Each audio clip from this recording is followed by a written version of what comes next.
दोस्तों कैसे हैं आप सभी सभी अच्छा कर रहे होंगे। मैं बताऊं, मैं भी बहुत अच्छा हूँ। वीडियो अच्छा लगे तो CKD stock market news channel को सब्सक्राइब कर लेना, साथ ही बेल आइकन बटन को प्रेस कर देना। चलिए शुरू करते हैं। हेलो फ्रेंड्स, आज मैं आपके सामने जिस म्यूचुअल फंड की चर्चा करने जा रहा हूं उसका एनएवी देखिए, केवल 108 रुपये का उसका एनएवी चल रहा है। साथ ही साथ अगर मैं मैक्सिमम रिटर्न की बात करूंगा तो 16.67% के सीएजीआर के हिसाब से रिटर्न दिया है। 5 सालों में बात करेंगे तो 13% के सीएजीआर के हिसाब से रिटर्न आया है। 3 सालों में देखेंगे तो 42% के सीएजीआर के हिसाब से रिटर्न दे रहा है। 1 साल में देखेंगे तो अभी 1.5% के आसपास ही केवल रिटर्न इस म्यूचुअल फंड ने आपको दिया है।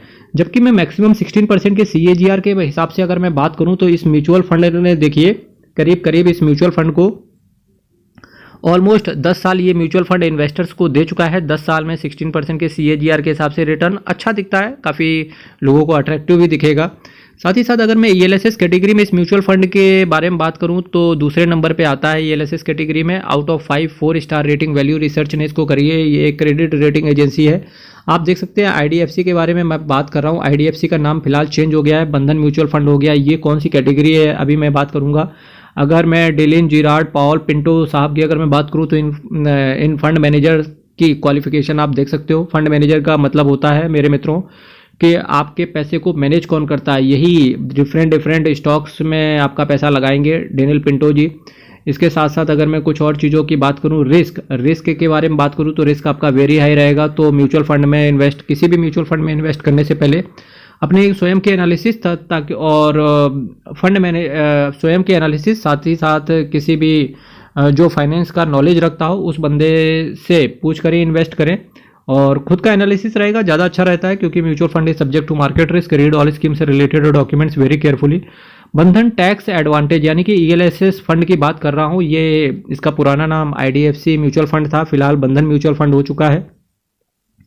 अगर मैं इसके एसेट साइज की बात करूं तो 4024 करोड़ का एसेट साइज है। इससे पता चलता है कि काफ़ी सारे जो रिटेल इन्वेस्टर्स हैं उन्होंने इस ईएलएसएस फंड को खरीद रखा है।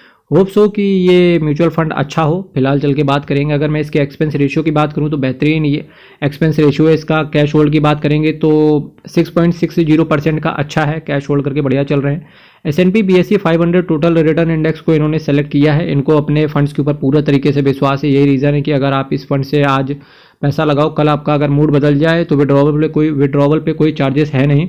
तो जितना आपका पैसा लगा हुआ है फाइनली उतना ये पैसा आपको वापस कर देंगे। साथ ही साथ अगर मैं कुछ और चीज़ों की बात करूं कि किन सेक्टर्स में आपका पैसा रहता है तो डेफिनेटली बेबी को भले ही पेज पसंद हो, लेकिन फाइनेंशियल में आपका सबसे ज़्यादा पैसा रहता है। सबसे ज़्यादा आपका फाइनेंस में पैसा लगा हुआ है। फाइनेंशियल में देखिए 24.82% का फाइनेंस में लगा हुआ है। ऑटोमोबाइल में, टेक्नोलॉजी में कैश होल्ड करके चलते हैं। थोड़ा सा मटेरियल में लगा हुआ है। हेल्थ केयर में आपका पैसा लगा है। साथ ही साथ सर्विसेज, एनर्जी और capital goods, consumer staples, metals and mining, construction, chemicals and communication और इंश्योरेंस, ये कुछ सेक्टर्स हैं जहां पर आपका पैसा रहता है। इसी के साथ साथ अगर मैं उन सेक्टर्स के अंदर शेयर्स की बात करूं तो सबसे ज़्यादा देखिए ICICI bank, Infosys, state bank of India, HDFC bank में भी आपका काफ़ी हद तक कम पैसा पड़ा हुआ है। एचडीएफसी बैंक में ये शायद इनकी समझदारी है कि एचडीएफसी बैंक में इन्होंने कम पैसा लगाया हुआ है, केवल 4% के आसपास। इसके बाद रिलायंस इंडस्ट्रीज देखिए, एक्सिस बैंक देखिए, Tata Motors, Mahindra and Mahindra, Bharti Airtel, Jindal Steel, KEC International, Tata Consultancy, VRL Logistics, NCC Limited, housing development finance corporation, CG Power, HCL Technology, Cipla Limited, Tata Chemical, Magma Fincorp, UltraTech Cement, the Ramco Cement, NTPC, Bosch Limited, Deepak Nitrite, United Spirit, ICICI Lombard, doctor Reddy's Laboratory, Green Panel, Bharat Forge, Indian Hotels, UNO Minda, PSP Project, Kirloskar ferrous, EIH Limited, ITC Limited, Tata Consumer, Sun Pharmaceutical, MAS Financial, Zensar Technology, Apollo Pipes, InterGlobe Aviation and Sandhar Technology, Laurus Lab, Lupin Limited, HDFC Life Insurance, Nuvoco Vistas, Graphite India, Avenue Supermart. अगर मैं इन जो भी मैंने अभी कंपनियां आपको बताई, ये सारी कंपनियां फंडामेंटली बहुत ज़्यादा स्ट्रॉन्ग है। तो डेफिनेटली जो ये डेलिन पिंटो साहब हैं, इनका इन्वेस्टमेंट काफ़ी अच्छे स्टॉक्स में इन्होंने मैनेज करके रखा हुआ है। यही रीज़न है कि काफ़ी सारे इन्वेस्टर्स ने इस कंपनी के अंदर ईएलएसएस कैटेगरी के अंदर अपना पैसे को लगाया हुआ है।